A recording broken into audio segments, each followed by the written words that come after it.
대한민국의 역사를 보면 인간의 상식으로는 도저히 설명할 수 없는 기적 같은 순간들이 참 많습니다.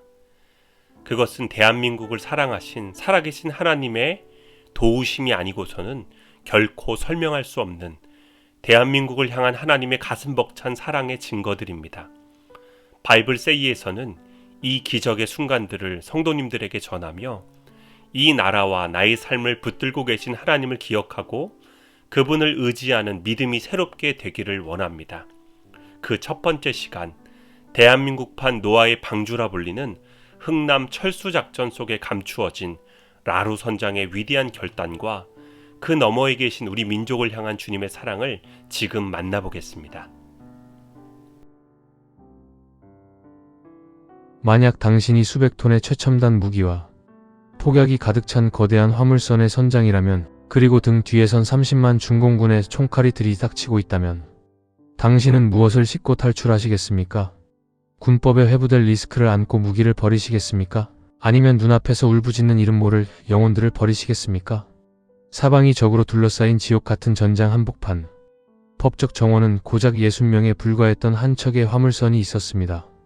남은 자리는 단 13명.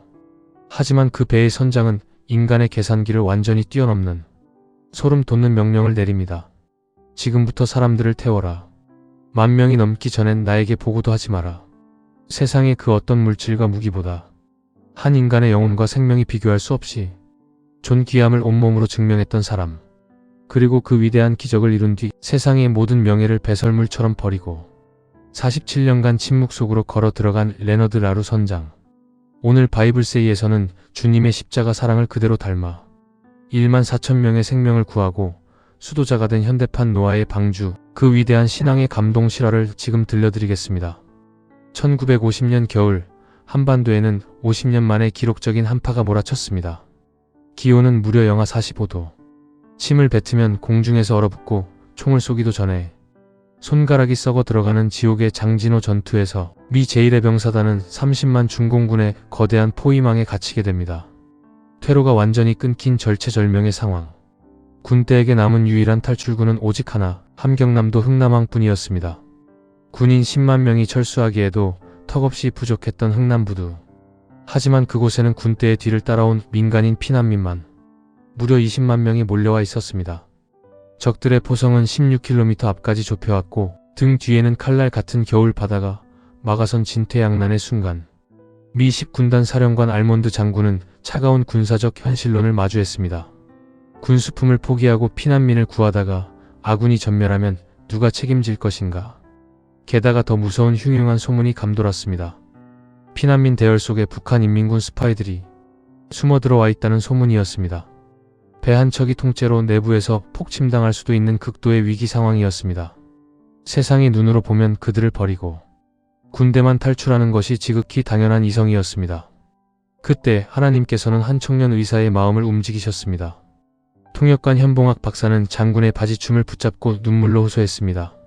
장군님, 이 사람들은 지난 5년간 공산 치하에서도 자유와 믿음을 지키기 위해 우리를 돕고 물 한 그릇, 밥 한 그릇 지어준 내 이웃들입니다. 우리가 살겠다고 이 영혼들을 버린다면 앞으로 전 세계 누가 우리의 정의를 믿겠습니까? 이 눈물 어린 공감의 해상작전 전문가 폰이 대령이 가세했고 마침내 철저한 인간의 계산기를 두드리던 사령부의 마음이 움직였습니다. 지상 최대의 영혼 구출 작전, 흥남철수의 서막이 오르는 순간이었습니다. 12월 22일 밤, 흥남항에 남은 마지막 민간 화물선 메러디스 빅토리오가 들어섭니다. 이 배의 선장은 톡실한 신앙인이었던 레너드 라루. 배의 상황은 처참했습니다. 정원은 고작 60명, 이미 선원 47명이 타고 있어 법적으로 남은 자리는 단 13명 뿐이었습니다. 구명조끼는 46개, 구명보트는 단 2척. 미군 장교들이 배에 올라와 물었습니다. 선장님, 군인들만 태우고 나가도 됩니다. 하지만 저 밖에 울부짖는 피난민들을 태울 수 있겠습니까? 라루 선장이 망원경으로 바라본 부두는 놀란 병아리처럼 울부짖는 아이들과 절망에 찬 영혼들의 통곡 소리로 가득했습니다. 그때 라루 선장은 일말의 망설임도 없이 인간의 모든 안전수칙과 군사적 이해타산을 깨부수는 위대한 명령을 선포합니다. 지금부터 이 배에 실려있는 모든 무기들을 바다에 던져버려라. 지금부터 최대한 많이 피난민들을 이 배에 태워라. 일단 10,000명이 넘어가면 그때 나한테 보고해라. 더 태울지 말지는 10,000명이 넘은 그 후에 내가 결정하고 내가 책임지겠다. 후에 선원들이 물었습니다. 선장님, 대체 무엇을 믿고 그런 무모한 결정을 내리셨습니까? 그러자 라루 선장은 말없이 성경책을 펼쳐 한 구절을 짚었습니다. 요한복음 15장 13절. 사람이 친구를 위하여 자기 목숨을 버리면 이보다 더 큰 사랑이 없나니.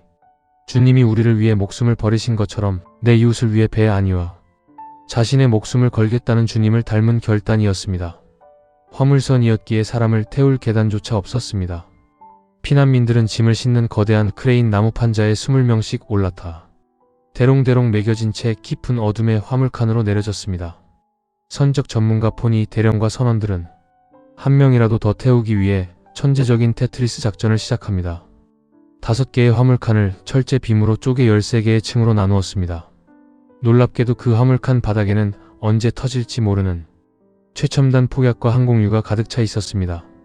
사람들은 폭약 상자 사이사이 무기 상자 위에 차곡차곡 겹쳐지듯 몸을 밀어 넣었습니다. 지하 화물칸이 가득 차자 영하 20도의 칼바람이 부는 갑판 위까지 촘촘하게 인간의 띠를 이루었습니다. 그렇게 정원의 230배가 넘는 무려 14,000명의 영혼이 단 한 척의 배에 몸을 실었습니다. 뒤이어 흥남 부두에 남은 무기들이 적들의 손에 들어가지 않도록 거대한 폭발음과 함께 불바다가 되는 순간 메러디스 빅토리오는 오직 주님께 키를 맡긴 채 죽음의 바다를 향해 출항했습니다. 항해는 그야말로 지옥과 같았습니다. 난방도 없고 전등도 없고 먹을 물 한 모금, 밥 한 끼 줄 수 없는 암흑의 연속이었습니다. 게다가 바다에는 적들이 촘촘히 깔아놓은 기뢰가 가득해 스치기만 해도 14,000명과 함께 폭침될 수 있는 시한폭탄 위를 걷는 항해였습니다. 영하의 칼바람 속에서 사람들은 움직이지도 못한 채 오직 서로의 숨소리와 체온의 의지에 사흘 밤낮을 버텼습니다. 모두가 공포와 불안으로 숨죽이고 있던 바로 그때 지하 3층 화물칸 깊은 어둠 속에서 상상도 못했던 경이로운 소리가 터져나왔습니다. 바로 갓 태어난 아기의 우렁찬 울음소리였습니다. 절망과 죽음의 그림자가 짙게 깔린 방주 안에서 생명의 주관자이신 하나님께서 새로운 영혼들을 피워내신 것입니다. 이 감격적인 순간에 미군들은 환호하며 아기들에게 세상에서 가장 따뜻한 애칭을 붙여주었습니다. 김치 1호부터 김치 5호. 사흘간 무려 5명의 새로운 생명이 태어났습니다. 12월 25일 크리스마스 당일 배는 마침내 거제도 장승포항에 도착했습니다. 당시 2등 기관사였던 멜 스미스는 사흘 동안 굳게 닫혀있던 화물칸의 치문을 열 때 온몸을 떨며 공포에 질려 있었다고 증언합니다. 물도 온기도 없었기에 최소한 절반은 차가운 시체가 되어 있을 것이라 생각했기 때문입니다. 하지만 철문이 열린 순간 선원들이 마주한 것은 단 한 명의 사망자도 없이 오직 자신들을 향해 살아 숨쉬며 빛나고 있는 14,000개의 눈동자들이었습니다. 단 한 명의 희생자도 없이 오히려 5명의 생명을 더 늘린 채 무사히 안착한 역사상 가장 위대한 크리스마스의 기적이 완성된 것입니다.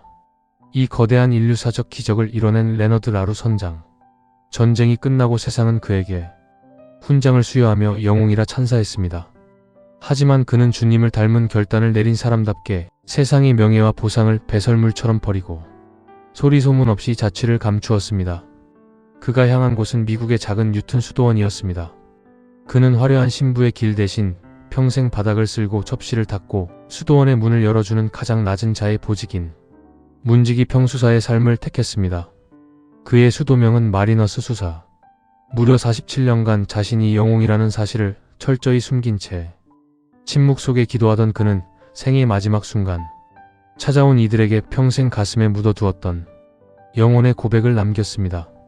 그날 흥남의 그 참혹하고 험난한 기뢰밭에서 배의 키를 잡으신 분은 내가 아닙니다. 하나님께서 친히 그 배의 키를 잡고 계셨고 나는 그저 그분의 손에 쥐어진 작은 도구였을 뿐입니다. 세상의 그 어떤 물질과 무기보다 한 인간의 영혼은 비교할 수 없이 존귀합니다. 헌신을 아끼지 않았던 주님의 자녀에게 하나님께서는 놀라운 사랑의 보답으로 응답하셨습니다.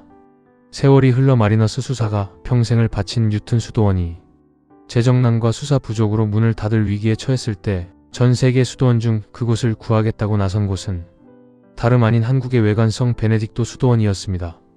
병석에 누워 임종을 앞둔 늙은 수사를 찾아와 눈물 흘린 한국인 베드로 씨는 우연히도 50년 전 흥남 부두에서 그 배를 타고 목숨을 건졌던 바로 그 피난민 소년이었습니다. 늙은 수사는 노인이 된 소년의 손을 잡고 희미하게 외쳤습니다. I love Korea. I love Korea. 14,000명의 한국인을 구했던 선장의 방주를 50년 뒤 한국의 성도들이 다시 찾아와 구해낸 것입니다. 주님의 사랑은 결코 우연이 없음을 보여주는 하나님의 위대한 구원의 역사였습니다. 기적은 여기서 멈추지 않습니다. 71년이 지난 2021년 전 세계의 자비와 헌신으로 간신히 목숨을 건졌던 원조 피난민의 나라 대한민국은 이제 아프가니스탄 카불 공항에서 총탄을 뚫고 우리를 도왔던 외국인 피난민들을 구출해내는 하나님의 사랑을 또 다른 피난민들에게 전하고 있습니다.